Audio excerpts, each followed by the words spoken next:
kita harus bongkar semua. Siapa orang kurus di balik ini? Saya berbahaya Bang Karni sama dengan yang Surya, saya nggak tahu maksud orang kurus itu. Tetapi juga sekaligus penghinaan kepada Kejaksaan Agung juga gitu. Ini mengapa maksud saya tidak terlalu mewah lari dari analisis hukum. Karena bisa banyak yang tersandera dengan seperti ini. Konsekuensi resikonya menuduh orang kurus itu kan itu yang tersisa. Saya termasuk agak bisa susah menerimanya itu. Ada persoalan yang saya kira jauh lebih penting ketimbang urusan ijazah di negara kita. Jadi terbongkar. Saya terus terang kaget Bang Karni dengan Noel. Karena memang Noel itu kan dulu pernah juga keluar dari Jokowi Mania ya. Tapi nanti Bang Refli saya kira punya cerita lain nih, cerita baru nih. Sebelum ke Prabowo Mania itu ternyata sempat mampir kemana gitu ya. Nah tapi waktu itu dia bela Munarman. Noel ini berani loh bela Munarman. Dengan konsekuensi dicopot komisarisnya. Nah saya sempat agak simpati ini pada ini. Apalagi kan bilang kalau, itu Bang Saur bilang kalau hukum mati. Gitu. Tapi ternyata kan waduh kok malah ketangkep tapi tetap akhirnya saya harus bilang Bang Karni. Saya tetap lebih apresiasi kepada Noel. Ya. Meskipun dia nangis Bang Karni. Tapi dia tegar, dia nggak lari. Dia tetap menyerahkan dirinya ya nggak bisa lari karena sudah ketangkep kan. Gitu. Dibandingkan dengan Sylvester Matutina yang masih terus berupaya, masih terus menggunakan surat dokter, katanya masih mau mengajukan PK lagi katanya gitu. Yang kedua, karena kan PK dalam keputusan sekarang itu bisa berulang-ulang. Jadi saya kira Bang Karni kita harus bongkar semua. Siapa orang kurus di balik ini? Terima kasih Bang Karni. Boleh nggak saya sedikit komentari yang lain nggak soal orang kurus ini?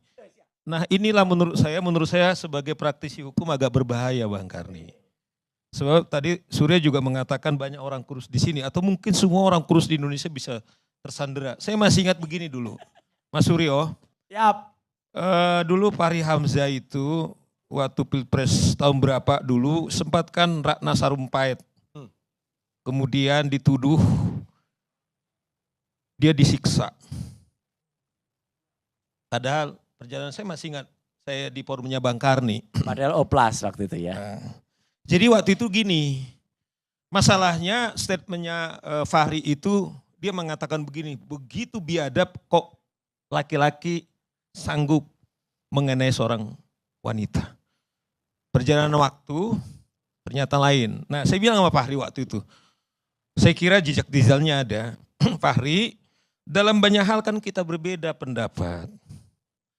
Problemnya ketika Anda tuduh biadab, barangkali saya juga secara sensitif itu merasa tuduhan itu ke saya. Tapi fakta hukum mengatakan dia adalah dioperasi. Saya ingat waktu itu, Fahri harus gentleman saya bilang. Saya Fahri Hamzah, Fahri ini sahabat saya dengar mungkin. Ternyata saya salah, sayalah yang biadab itu gitu loh. Terserah Fahri saya bilang. Saya ingat tuh di forum kita ini Bang Karni. Tapi Fahri saya bisa hargai, dia tidak mengomentari, dia diam. Ketika masuk di YouTube, dia hanya menuangkan air aqua ke gelasnya. Maksud saya inilah kenapa maksud saya berbahaya Bang Karni sama dengan yang Surya. Saya nggak tahu maksud orang kurus itu. Tetapi juga sekaligus penghinaan kepada Kejaksaan Agung juga gitu. Ini mengapa maksud saya tidak terlalu mewah lari dari analisis hukum. Karena bisa banyak yang tersandera dengan seperti ini. Misalnya kan pertanyaan normatif misalnya kan pasti sangat wajar. Mas Suryo tunjukin siapa orang kurus. Tapi bisa repli, bisa semua. Ini menurut saya agak berbahaya, makanya narasi hukum tidak semewah itu. Oleh karena itu dengan hormat juga saya harus minta juga Mas Suryo itu harus hentikan seperti itu. Atau memang sebut namanya. Sebab saya juga apakah saya merasa kurus setengah kurus saya nggak jelas. Tetapi inilah menurut saya berbahaya. Kalau seperti ini ya berbahaya. Saya pikir repli boleh setuju. Tetapi ini menyangkut sifatnya itu adalah soal gender. Nah, sementara Suryo kan tidak mau nyebut namanya. Nah, oleh karena itu yang saya katakan kenapa termasuk misalnya udah bubarkan relawan Jokowi dan lain-lain. Akibatnya itu yang saya bilang, saya termasuk juga karena ini Indonesia Lawyers Club, saya paling menganalisirnya. Kecuali misalnya Andi Prayitno mungkin soal presisi dan lain-lain. Nah oleh karena itu saya harus juga katakan Mas Suryo juga harus cabut pernyataan-pernyataan seperti itu. Karena itu juga menyakitkan juga kepada Kejaksaan Agung. Kalau kita konsisten juga untuk menghargai yaitu penegakan negara hukum. Itu saya kira yang harus kita... Justru sedikit Bang Karni, justru Bang Saur, kalau saya tuh justru membela dan menyayangi Kejaksaan Agung. Itulah makanya yang harus kita kutuk itu adalah kejaksaan. Kita tahu kejaksaan ini hebat. Sebab konsekuensi resikonya menuduh orang kurus itu kan itu yang tersisa. Saya termasuk agak bisa susah menerimanya itu. Nah tetapi kalau kita konsisten sebagai negara hukum, ada putusan yang telah ingkrah.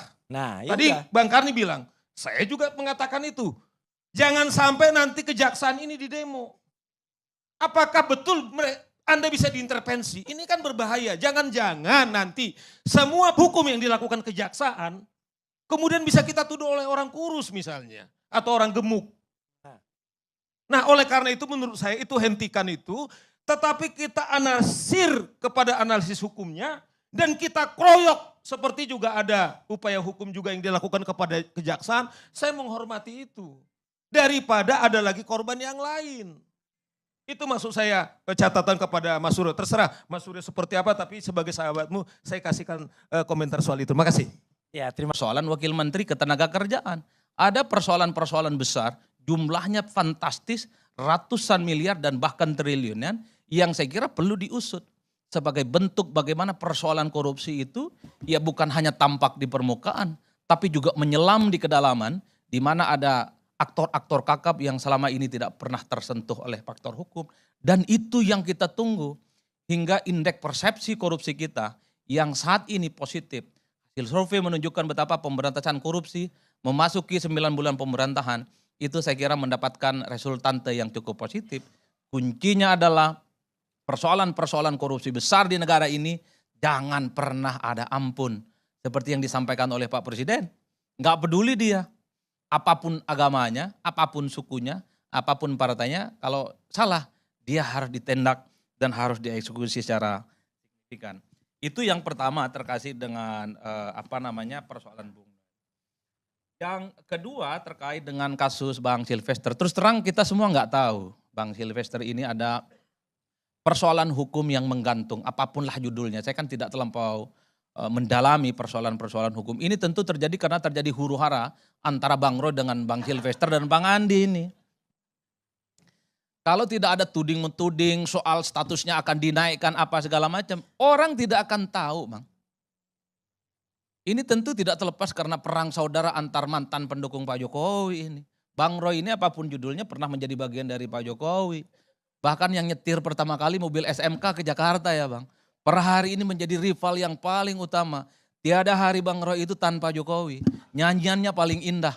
Dan menjadi aktor utama di televisi-televisi dan podcast-podcast dan diskusi. Oleh karena itu bagi saya persoalan ini adalah, kalau saya selalu mengatakan biarkanlah hukum berjalan sesuai dengan tempatnya. Biarkanlah hukum itu sesuai dengan habitusnya.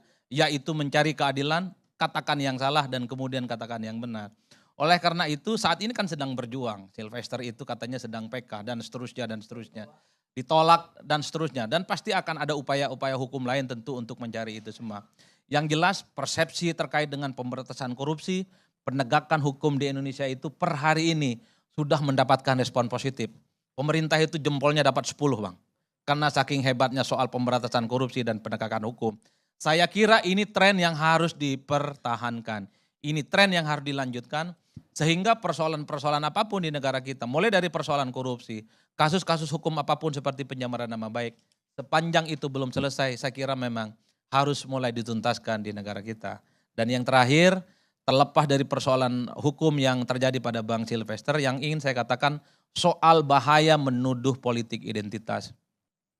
Saya katakan, tentu di akhir statement saya ini, jadi Bang Roy, Bang Silvester, Bang Andi, terlepas apapun perseteruan politiknya, mari sudahi persoalan-persoalan ini.